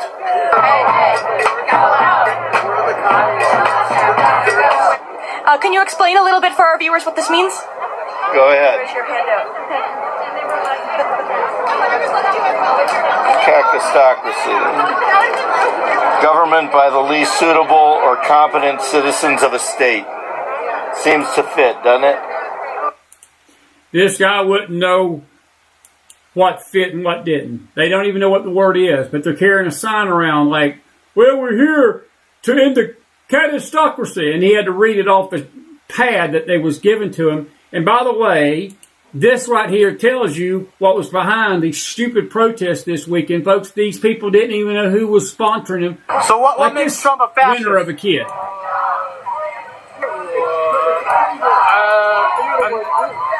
What makes Trump a fascist? He just things without You gotta talk loud. I don't have my mic on. Oh, I'm not really good into interviews. Sorry? He just doesn't. He just does everything he wants, and not following laws or he's a convicted felon. That's all I know. Well, but your sign says he's a fascist, and I'm just curious what makes him a fascist. One of the things is that he's trying to control the media, right? Say that again? He's trying to control the narrative. How is he trying to control the media? Doesn't every president try to control the narrative? They try to control their own narrative, but one of the things that Trump has done, for example, is the renaming the Gulf of Mexico, and then not allowing the Associated Press to come into the White House. Basically, trying to get. What are your feelings about him renaming the Gulf of Mexico as the Gulf of America when a majority of the Gulf is in fact on the coast of America as opposed to Mexico? I mean, it's kind of pointless. People. Is it pointless? Yeah, people call it the Gulf of Mexico. What's the Don't point you think it could have a positive tourism impact potentially? Tourism has been down heavily. So I don't want to get into a tourism debate. My question is, the sign says the fascist Trump regime must go. Yeah. And so I'm just curious what makes him a fascist. You pointed out that maybe something about his relationship with the media, he wants to control it, but how? Again, you're calling him a fascist. Yeah, well, what makes him a fascist? One of the core tenets of fascism is creating an enemy, right? And blaming those problems on What's the enemy. that? Creating an enemy and blaming the problems on the people. Is that not what the left's doing? He's saying Trump's doing that. And look at the piece of paper. I want you to follow this. Roll the tape. Oh, yeah, the paper gave me, Who gave you that? The people that gave me the sign. It's a free sign. Oh, someone gave you the sign, and then they gave you the handout. So are you reading it now to try to answer the question? Yeah, but I mean... Can I see that? Can you hold that up? I'm just not... I'm just curious. Maybe you can have it. I can have it? Yeah, you can have it. Alrighty. So where did you get the sign? All the way in the gatekeeper's house. Okay. Yeah, it was just pretty cool. And that's another one? They gave you 2 pieces of paper? Yeah. Can I have that one too? Yes, you can have both. Oh, okay. So what brings you guys out here today? Just because I saw people were hanging out with people from... Yeah, same thing as everyone else, executive overreach. Oh. The kid does not even know what the word overreach means. He doesn't even know what the executive branch means. Here is another video. We got to play a couple more of these. Man, I got so much tonight. I wished I had more time. You got to come back tomorrow night and just be me. These protesters were a bunch of winners now. By the way, this is one of the t-shirts that they were wearing. That's another lovely supporter. Look at his t-shirt, folks. Look at his t-shirt. That's what they were basically predicting, or not predicting, but promoting at these. This one here is maybe have a little language warning in it, I think, because this guy got a little wired up. But this is your nation. This is our nation of America, man. I'm telling you. Game over, bro. Game over. I can hear my brother John. Game over, bro. What are we Game over. protesting today? Donald Trump. What's Donald Trump doing that we're protesting? Well, he is fucking up the American democracy right now and trying to kind of repeal a bunch of shit in the Constitution, like, rights and liberties. So, is there anything in specific that he's... I don't have all the information, but I do know. What are you against? Personally, I'm against tyrants. I'm against tyranny. That's what I'm against. What is that? Somebody who's coming in and trying to take over the country and get rid of the rules and regulations that have existed for centuries to keep us citizens safe. And who do you think is doing that? Currently, Donald Trump and Elon Musk and all of his cabinet members. Why Elon Musk, though? The Department of Government Efficiency, he was put in charge of a department that doesn't even exist before this, and he's not even an American. Who's not an American? Elon Musk. Okay. He's from South Africa. I don't know if you knew that. How do you feel about Donald Trump? I think that he deserves to die. I think that he deserves to die. Did you hear that? Now, had any of us been interviewed, if I'd have said that on my show about Joe Biden, I think Joe Biden deserves to die. Let me tell you where I'd be doing this show from tonight, folks. I'd be doing it at Fort Leavenworth. I'd be getting on the phone. I'd be on audio, because I sure wouldn't have a video camera in my jail cell. No, I'd probably be facing life imprisonment for threatening the life of Joe Biden. But he's this kid. He just said it. This was the sentiment this weekend. Hands off. Protests. Lovely, lovely bunch. I'm going to run that back just so you make sure I didn't all doctor the tape. He said this. What do you think about Joe Biden? I mean, Donald Trump. Roll the tape. Okay. He's from South Africa. I don't know if you knew that. How do you feel about Donald Trump? I think that he deserves to die. He should what? Die. Okay. Right. That's how I feel. So who do you want to run America? The people, preferably. The people, preferably. People like you, sir? People like you? Are you joking me? Are you joking me? Look at the piece of paper in the kid's hand, folks. Sure, you asked a question. Did the other guy rehearse that? He probably did. They gave them talking points just in case people like this and the young lady with the microphone got them on tape. They were prepared. They figured this was coming. But this gets better because I want you to notice the guy beside him. Because the left never can defend their own positions without getting their buddies and the mob involved. But the piece of paper in his hand is key because that was his talking point. Roll tape. You want the people to run America? Like a democracy should be, yes. Do you feel like the people voted for him? I think the people were fooled. Fooled by who? Him. How? I don't, dude. It's a false consciousness. It's a what? It's a false consciousness. What do you mean by that? Okay, so Can I see your sign? Can you see it? No, I was saying right here. To the camera. No, to the camera, brother. I'm talking to you. But I'm interviewing. I got a mic. I don't care about that. You decided to I'm talk. here as an individual. Individual? I'm here as an individual. Okay. I'm talking to you as an individual. Okay, well, I want to see the sign. If you have a sign. Read the sign. Okay, all right. What's the sign say? What does the sign say? Hold on, brother. What does the sign? You go out of your way. All people are children How about that? of the earth. Yeah, all people are children of the earth. Can you disagree with that? Can you disagree with No, that? I can't disagree. What do you got to say about that? Can't disagree. Me neither. Yeah. I love that, brother. Yeah. All people are people of the earth. I love that, man. Yeah, I love that too. Wow. Such deep thinking. Deep thinkers we had this weekend. Listen. I don't fault these kids. I don't fault the kids. I'm not naive enough to believe that a 20-year-old knows what... I got a 23-year-old son. I love him. But KK just don't... He don't... I'll put it like this. KK don't watch the back files. Because this stuff that I do, his dad does, don't thrill him. He's not a political junkie. He's no Magdalene Rose. And I love him. He's my own. And he's my sweet kid. And I appreciate my young, and I'm proud of him in his own way. But his thinking about the country is being formed right now. A lot of these kids' thinking has been formed. Folks, what you heard Alice Linahan talk about tonight, these kids are basically confirming for you in real time what our education system has produced. You know why it's produced that? And you know why these kids think this crap? A lot of it, not all of it, but some of it, a good majority of it, is what they've been taught in that classroom. Because parents have allowed the teachers to teach them that crap without standing up to it because their parents are about as messed up as the kid.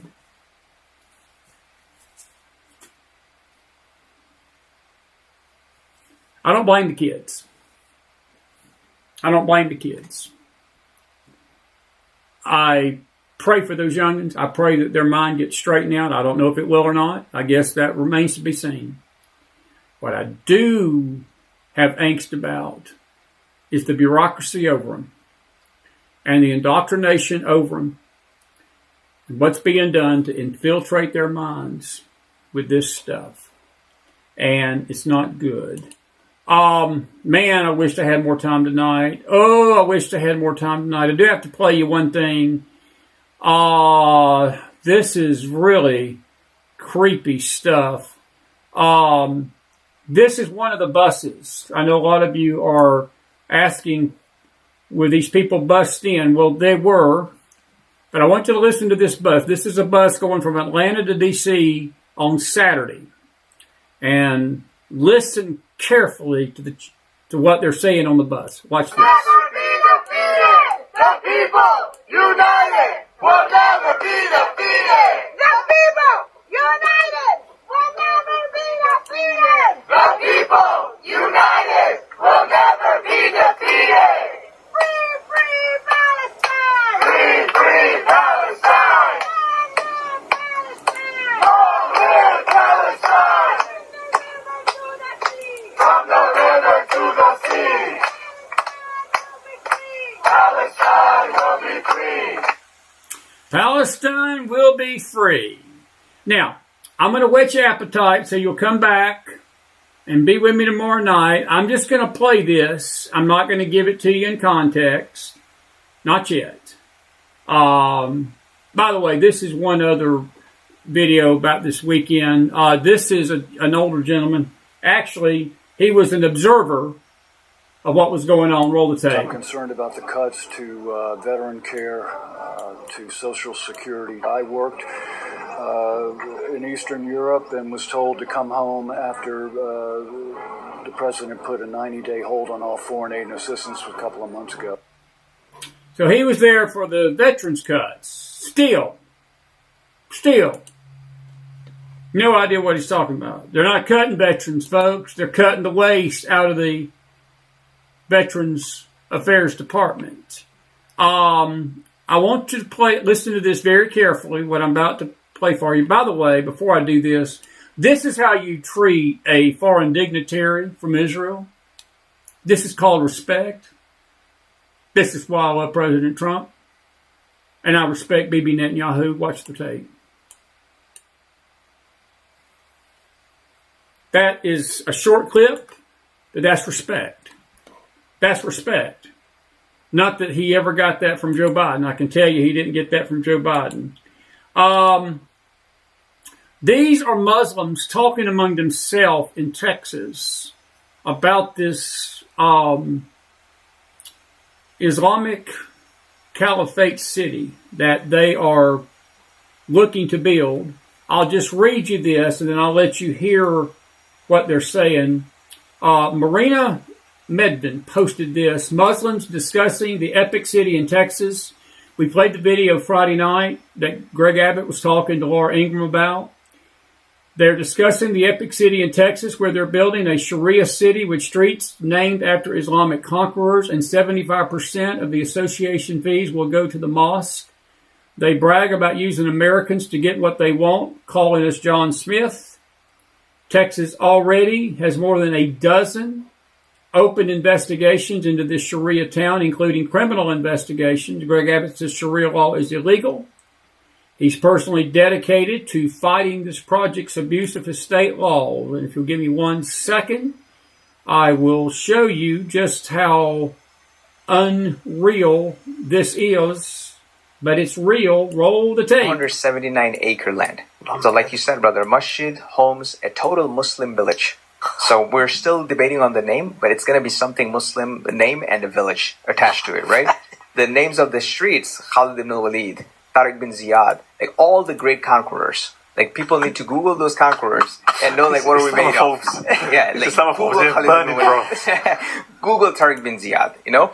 And then we want to have different sections like Andalusia, this, that, like all our past glories, and we want to bring it back. The way what we're doing, brother, like you cannot make it exclusive, like non-Muslims not allowed, Kuffar not allowed. What we're doing, there's something called association fee. I don't know what it's called in Dubai. Like your maintenance fee that you pay yearly, to cutting the service fee, to cut the grass, to remove the snow and whatnot. So that service fee will put there 75% of the service fee you're paying goes to the masjid. So they will automatically not want to come. Automatically, if you are a practicing Christian, I would advise you, why help the Muslims, you know? The Muslims do their own thing, right? So this is the way we're going to put the clause. And our attorney already put it there. So we have, brother, think about it. Like a guy comes from Bangladesh, have no idea about anything. Brother, we're putting an application now where we're selecting the names of the streets in the United States of America. We're putting the subdivision laws. Like, hey, this is the law. One of the laws being your yearly contribution, 75% of it goes to support the masjid that's going to be there. We're making these laws. We're putting those laws. It's unbelievable what Allah can do for you. You know they say if you, what's called verbal manifestations, if you keep saying something to someone, they'll become like that. If you keep telling someone they're a villain, they'll become a villain. People get saying, bro, these Muslims are taking over. If you keep saying it, yes. I'm actually going to do it. What's insulting to me about this? It don't shock me.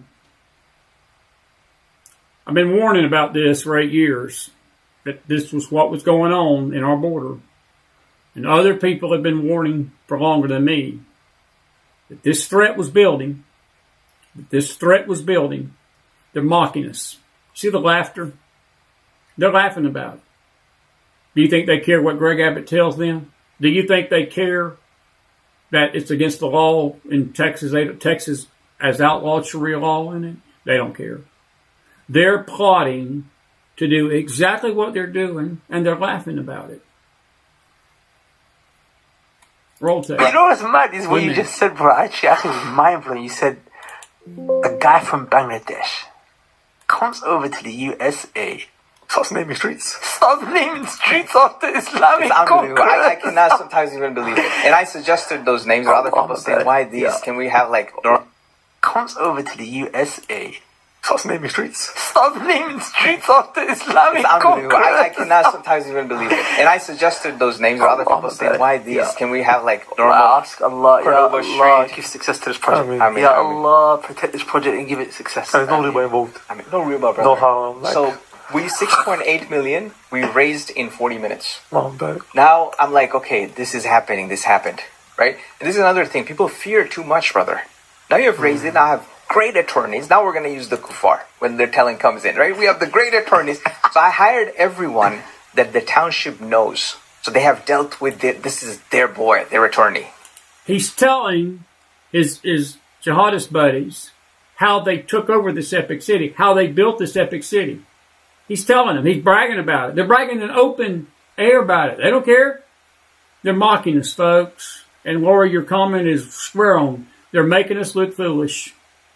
My question to Greg Abbott is, how in the living you-know-what did you not see this, sir, before it got to this point? Have y'all seen the clip? I'll show you the clip again. This is a complex. And he's tasking like it's surprising that these people were building the Sharia law center, a Sharia city. They make us look like fools. Civil engineer. This is their planning commissioner. I have hired all of them in our team. Now they are submitting the application, because now comes the real world. You got to, play it wise, right? So now the township is going to see an application coming from, I'm not going to name his name, like John Smith submitting this application, but it says Khalid ibn Walid Street. Oh my God, what is John Smith thinking, right? But this is what you make John Smith do when you got the money. You hire John Smith and tell him, hey, submit an application as I tell you to submit. Yeah. So are you sure this podcast is not going to get? Oh, no, nothing, brother. I don't care. What are you gonna do? So this is another thing. I want the project to manifest. Of course. That's where then you got to pull out the Constitution. You know what I'm saying? Exactly. The Constitution. Exactly. You man identify as whatever you want, bro. I identify as Khalid bin Walid Street. Yeah. They're using our own laws against us and making fun of us while they're doing it. What are you gonna do now? Hurt the streets' feelings? Come on, man. Yeah. They're making us look foolish, laughing at us, using our laws, using our own Constitution against us, while they're seeking to destroy us. Roll the tape. I'm going to play something for you, and it's the perfect example of why we don't want to allow other religions to impose themselves here, because no matter how pretty they try to disguise it and how they try to word it, in the end they have one goal. And if you're not on their side, you're their enemy, and you should be dealt with. But listen to them. This is them talking. Today, we have 43 state delegates in in the United States who are Muslim, if they want to run for Congress, we may end up with about 50 members of Congress in the next 6 years. That's really the essence of this. Sorry for the volume. That's as high as that thing goes. Did you hear him say, folks, they got 43 members in Congress right now. Their goal is to have 50 in Congress by the next 6 years. That means 7 more. Because they keep hoping and hoping and hoping that they can take over our government to implement this very thing nationwide that you see is going on in Texas tonight. Roll the tape. Keep going. Dismantling the system of injustice. Is to replace it with the people who represent the Prophet ﷺ. Use the legal system, the law, in order to what? In order to change the law. In order to establish the deen of Allah. Implement Sharia law through political power. Start at local government. Local government. At the top. They start at the local and work their way up. Local and work their way up. Exactly what they're doing in Texas. To change and replace this system. Islam is jihad. Islam is a social system. Islam is jihad. We must change. Listen, this is their words. Islam is a political system. It has to aim at establishing a state under which the rule of Allah subhanahu wa ta'ala would be. Today, we have. Now you see why we must stop it. Because it's their way, or that's it. Yeah. And if you're not with them, you're against them, and if you're against them, yeah, you know the rest. You know the rest. Let me share this with you. I got to quit. I'm going a little bit later than I wanted to tonight. We've already been going an hour and 50. It's 10:30, and I need to get out of here. 3 phases of Muslim immigration. Remember this. Take a screenshot of this. I believe we're in phase 2 tonight. There's 3 phases of complete domination of a nation. Phase 1 is when the Muslims are few in number. They call it oppressed Islam. They play the victim. They claim Islamophobia. Y'all remember what happened after 9/11 in this country? To bring up the fact that these 19 hijackers were Islamic, was Islamophobia. You had the Democrats screaming, running up and down the streets of America every time you mentioned a Muslim in a negative way. It was hate speech. There were laws being passed. I think Canada even made it outlawed hate speech along. You couldn't talk about a Muslim. And I know that they passed something about homosexuality. A preacher couldn't say homosexuality was a sin. Brother Swaggart, even at his age right now, if he ever steps foot in Canada, there's an arrest warrant out for him because he preached a message back in 2008 basically saying that it was an abomination. Not the homosexual, but the homosexuality was. But let's get back to Islam. Islam claims Islamophobia every time it's attacked, or every time people bring up the fact that this is what they're trying to do. And they act very tolerant of others. In other words, we just all got to get along. Now, phase 2, they're still not the majority, but the minority gets bigger. And they become indignant. That's what you see going on in our Congress with Ilhan Omar and Rashida Tlaib and Ariana Presley, the squad, and Arcacia Cortez, who, while not an open advocate or not an open Muslim, she pretty much promotes it. They're threatening. They threaten America all the time. Ilhan Omar threatens America. Rashida Tlaib threatens America, threatens our government, threatens Trump, threatens all of them. They demand Sharia law. Folks, this Patterson, New Jersey thing, do you know how dangerous that is? Do you know how dangerous a precedent that's setting that an entire city in the good old U.S. of A. And now Texas has got a city like it that is basically saying, hey, we're going to put Sharia law in. That Michigan district, Dearborn, Michigan, where it's 98, almost 100% Muslim, folks, they're doing it. They're not assimilating to us. They're invading us. They don't want assimilation. They want domination. And they're intolerant of the infidels. And if you're a Christian or a Jew tonight, or an American, you're pretty much an infidel in their book. By the way, might as well throw this out there, since we're discussing it. There's no such thing as a moderate Muslim. There's people that don't obey the Quran. Actually, the people that are moderate, that are not wanting to kill you, are pretty much people that are bad Muslims. Because if they were good Muslims, they'd take a sword and cut your head off. Now, I know that don't sit well with the politically correct and other fascist people of our country and the left. That guy that was going nuts on that thing, he probably called me fascist and intolerant and all that good stuff. But let me make it clear, no, the people that are not killing you are actually bad Muslims, because if they obeyed their holy book, they kill the infidels. They kill the infidels. That's what their book tells them to do. But this is phase 2 of a takeover of a nation. Phase 3 is that they're no longer in the minority. They become the majority. And they become dominant. They're oppressed at first. They're indignant second. And then they become dominant. And this is what you see happening in Syria tonight. They become militant. It's what ISIS did when they took over that government. They took over that caliphate. They carved that caliphate out in southwest Turkey, northeast Syria, and that little region of Lebanon, southeast Lebanon, and they basically instituted strict Sharia law. And they killed, and they're doing it tonight in Syria by the thousands. We've had that story has fallen off the headlines, which it shouldn't be. It should be on every newspaper in America. That story's old news, that nearly 20 to 30,000 people have been slaughtered, Christians have been slaughtered in Syria, because an Islamic government now has got the majority, and they become dominant. Let me leave you with this thought tonight, and I wish I had more time, but I don't. Man, we got so much to cover tomorrow night. Please be with me. 1,400 years. This pattern hasn't changed. Moderates are irrelevant, and I would argue there are no moderates. There are no moderates. I hear this all the time, that we've got to lean on the moderates to get the extremists to think straight. There are no moderates, folks. The moderates are not moderates. They're bad Muslims. There is no good in that religion. The religion. I'm not talking about the people, folks. Look, God loves the people. We're talking about this in our Bible study, about this ancient hatred between this lineage. This is the Esau. This is the Ishmaelic lineage of the Bible.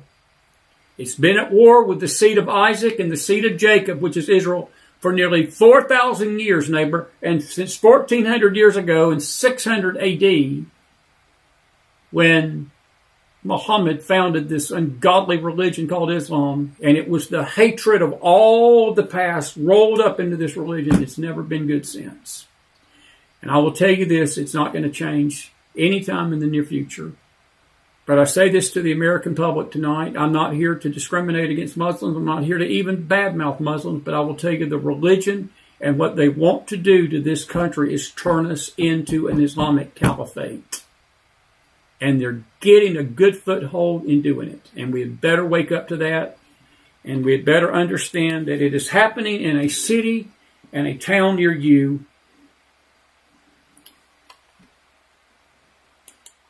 And that is how we see it. By the way, Jeannie, you mentioned New York. The subway last night. This is New York City last night. That's just last night in the Big Apple. That was the subway. The New York subway. So, it's happening. Listen, we love you. We love you. London, Caro is exactly right. London, we're going to talk about London tomorrow night. We're going to talk about London.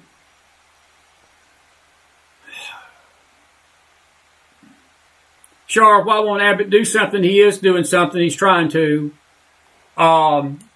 He is trying to do. We'll talk about this more tomorrow. Join us on our radio program, cash.talkradio.com, 2 to 3 tomorrow. We'll talk about this a little bit more. We talked about it a lot today. We'll talk about it again tomorrow. And listen, we love you all. I wish I had more time tonight to take more questions. McFilesforum@gmail.com. If you've got a comment or a question, send us to us there. I hope you have a great night. Did you enjoy Alice Linahan? Put some fire in that house. If you enjoyed the show, put some fire in that house. We're grateful for you. We are grateful for you, and we hope that you had a good time with us, and we had a good time with you. And Peggy, you say it's disgusting. I'm gonna say this. It's not disgusting. It's a sign of the times. It shouldn't. We don't need to be disgusted as Americans. We need to be vigilant. If we get disgusted, we're going to lose our focus. That's what they want us to do. They don't want us to be focused. They don't want us to be sober. It's not disgusted what I feel tonight. I'm concerned that there are forces in this country that do not believe this is a threat, and they better understand that it is. That don't disgust me. That concerns me. But I also know the spiritual aspects of this, and those spiritual aspects have to be dealt with by sober-minded people of faith. That's what scares me.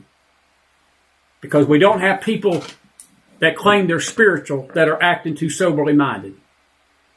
And I'll leave it at that tonight. Listen, God bless you. God bless your families. God bless this great nation of America.